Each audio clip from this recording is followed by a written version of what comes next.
Maya අද අපි ඔයාලට කියලා දෙන්න හදන්නේ රසම රස රාමෙන් නූඩල්ස් එකක් හදාගන්නේ කොහොමද කියලා.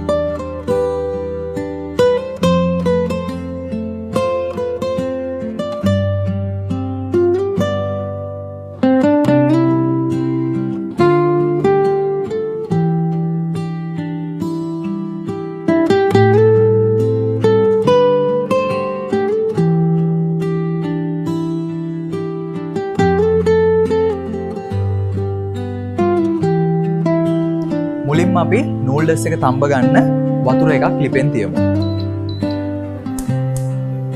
පොඩියට කපාගත් මස් ටික තඹා ගමු.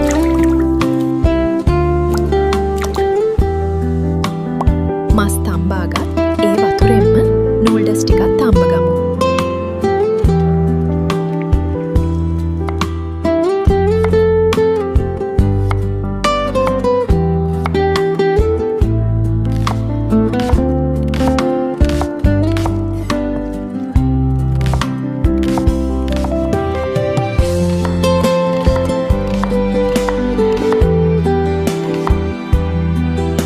සුදු ලුණු හොඳට ප්‍රේස්ට් එකක් වෙන්න මේ විදිහට කොටා ගන්නවා.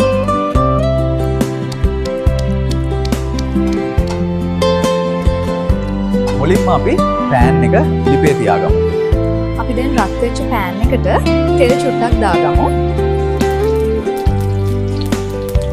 දැන් අපි කපාගත් ඉඟුරු සුදු ලුණු ටික රත් වෙච්ච තෙල් එකට දාගමු.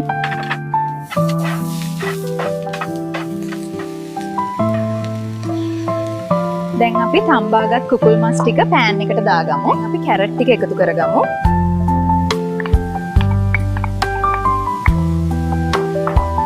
දැන් අපි ලීස් ටික එකතු කරගමු.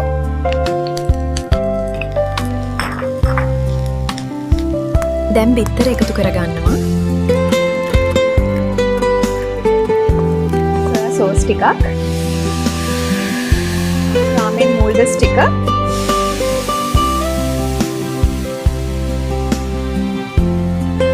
මේ වෙලාවේ ඔයාලට රස පරිදි ලුණු ගම්පිරිස් එකතු කරගන්න පුළුවන්. ඔයාලා try කරලා බලන්න. හරිම රසයි. වීඩියෝ එක හොඳයි නම් ලයික් කරන්න, කමෙන්ට් කරන්න, සබ්ස්ක්‍රයිබ් කරන්න.